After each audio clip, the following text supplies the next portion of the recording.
नमस्कार मंडळी. गुंजा आणि कबीर वरती टेरेसवर बोलत असतात तर मृण्मयीची येण्याची चाहूल त्यांना लागलेली असते. त्यामुळे कबीर लवकर लपून बसलेला असतो. मृण्मयी जेव्हा टेरेसवर येते तेव्हा ती गुंजाला विचारते की कबीर कुठे. तेव्हा गुंजा म्हणते की मला काय माहिती. तर आता मृण्मयी इकडे तिकडे कबीरला शोधू लागते. मृण्मयी पुन्हा गुंजाला विचारते की मला खरं खरं सांग की कबीर कुठे. तर गुंजा म्हणत असते की मला काय माहिती ते कुठे. मृण्मयी तिला विचारते की मग तू इथे काय करत होतीस. तेव्हा गुंजा तिला सांगते की ते कपडे वाळत घातले होते ना, ते बघायला आले होते मी. तर कबीर आता हळूहळू टेरेसवरनं खाली गेलेला असतो आणि त्याच वेळी त्याचा पाय हा सरकलेला असतो. मृण्मयी तिथून निघून गेलेली असते. तर कबीरच्या पायाला लागलेलं असतं. कबीर खाली पडलेला असतो. गुंजाचं लक्ष हे कबीरवर गेलेलं असतं आणि ती कबीरला विचारते की साहेबा तुम्ही ठीक आहात ना. तो आता मृण्मयी तर खूप रागावलेली आहे आणि या गोष्टीचं आता गुंजाला फार टेन्शन आलेलं असतं की आता घरामध्ये नक्की काय होणार. गुंजा आता लवकर खाली निघून आलेली असते. तर वहिनी ह्या मधूला म्हणत असतात की अगं बघ तुझ्या सुनेचे प्रताप, तिला अजून कणिक सुद्धा मळता येत नाही, अजून किती प्रयत्न करणार आहे ती. मृण्मयी आता किचन मध्ये येते आणि मधूला ती विचारत असते की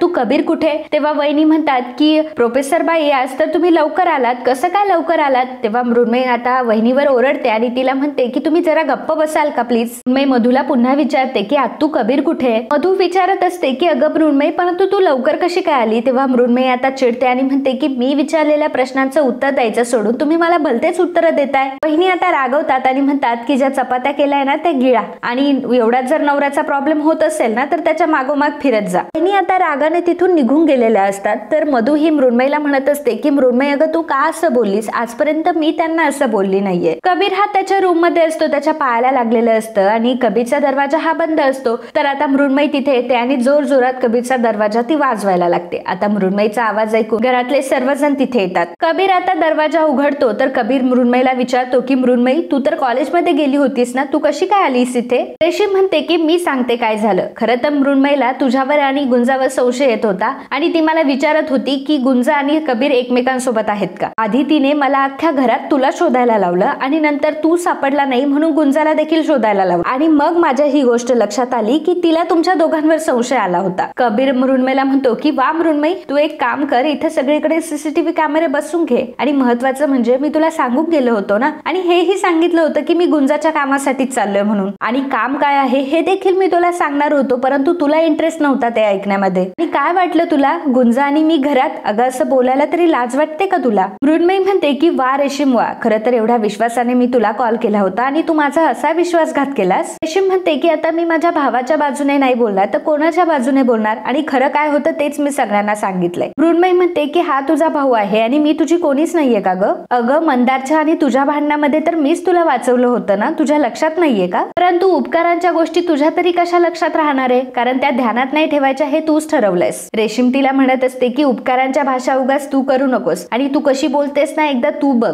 खरं तर मला मंदार पासून ह्या गुंजाने वाचवलं, नाहीतर मला पुन्हा त्या नरकात जावं लागलं असतं. मृण्मयी म्हणते की अच्छा म्हणजे तुला मी नाही तर ह्या गुंजाने वाचवलं. ह्या घरामध्ये माझी कोणालाच किंमत नाहीये. ही गुंजा किती महान आहे आणि मी किती शून्य आहे हे सर्वजण मला हेच दाखवून देत असतात. सगळ्यांच्या मनामध्ये फक्त माझ्याबद्दल कटुता भरलीये परंतु मला सुद्धा निर्णय कसे घ्यायचे ना चांगलेच माहितीये. गुंजा आता समोर येते आणि मृण्मयीला म्हणते की मृण्मयी ताई अहो घरच्या लक्ष्मीने असं बोलायचं नसतं. तेव्हा मृण्मयी गुंजाला म्हणते की तू गप्प बस ग आणि तुझी फालतू बडबड पहिल्यांदा बंद कर. गुंजा म्हणत असते की तुम्हाला वाटलं तर तुम्ही मला पायतानाने मारा परंतु माझ्यासाठी ह्या लोकांना तुम्ही बोल लावू नका. गुंजा मृण्मयीचे हात जोडून माफी मागत असते परंतु त्यावेळी मृण्मयी मात्र तिला धक्का देते. वहिनी मृण्मयीला म्हणते की अगं तू काय वागतीयस अशी, अगदी तुझ्या आईवर गेलीयस तू. मृण्मयी म्हणते की हे बघा माझ्या आईला मध्ये आणायची काहीच गरज नाहीये. अशोक म्हणत असतो की अगं मृण्मयी मग तू कशी बोलतीयस, जरा मोठ्यांशी बोलताना थोडस तरी भान ठेव. काका म्हणत असतात की अरे अशोक आपण काय समजवायचं तिला, अरे तिने तिच्या नवऱ्यावर संशय घेतलाय. मृण्मयी म्हणते की हो तुमची मुलगी काय करते तुम्हाला थोडी कुठे माहितीये, तुमचा मुलगा असा वागतोय आणि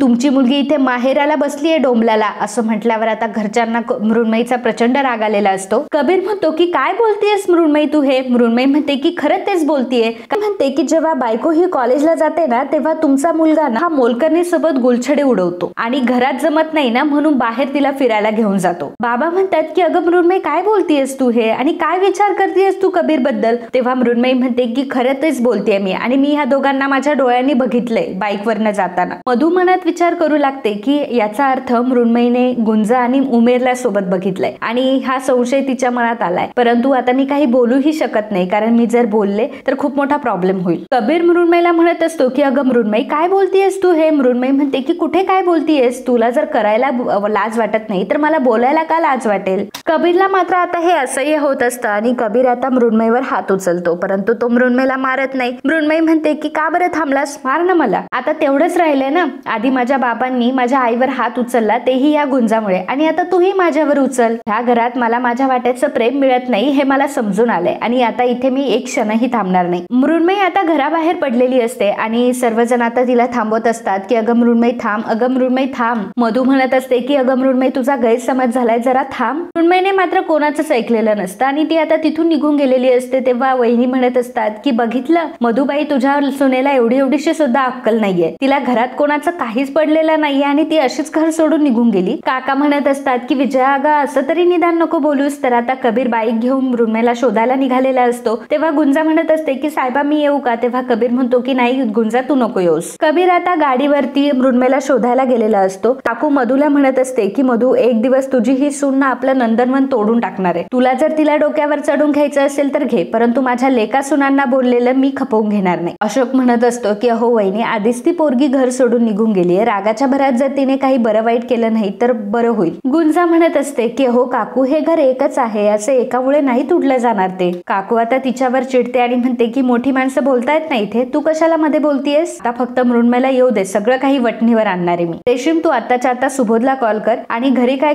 चाललंय ना हे त्यालाही कळायला हवंय. बघितलं ना ती मृण्मयी माझ्या लेका सुनांना कशी बोलली ते, हे सुबोधलाही कळायला हवं. आता मी बघतेच ती असं कसं वागते ते, आणि सगळ्यांना माझं वागणं बोलणं दिसतं परंतु तिचं मात्र कोणालाच दिसत नाही. गुंजाला मात्र फार टेन्शन आलेलं असतं की सगळं काही तिच्यामुळे होतंय. आणि मित्रांनो, आजचा हा भाग इथेच संपतो. पुढील भागात आपल्याला बघायला मिळणार आहे कबीर हा मृण्मयीला शोधत असतो परंतु मृण्मयी त्याला कुठेही सापडत नाही. तो सर्वेश मामाला कॉल करतो. कबीर आता सर्वेश मामाला विचारतो की मृण्मयी तिकडे आली आहे का. तेव्हा सर्वेश मामा म्हणतो की नाही, काय झालंय. तर माया आता सर्वेशला कॉल स्पीकरवर ठेवायला सांगते. तेव्हा कबीर म्हणत असतो की अहो मृण्मयी मध्ये आणि माझ्यामध्ये जरा वाद झाले आणि मृण्मयी हे घर सोडून निघून गेलीये. आता मात्र माया खूप भडकलेली असते आणि ती लगेच कबीरच्या घरी येते. कबीर आता मधूला म्हणत असते की कुठे गेली माझी मृण्मयी, आता जर माझी मृण्मयी सापडली नाही तर मी एकेकाला सोडणार नाही. तर मित्रांनो, असेच मराठी मालिकांचे डेली अपडेट बघण्यासाठी आताच आपल्या चॅनलला सबस्क्राईब करा आणि हा व्हिडिओ जर तुम्हाला आवडला असेल तर व्हिडिओला लाईक आणि कमेंट करायला अजिबात विसरू नका. धन्यवाद.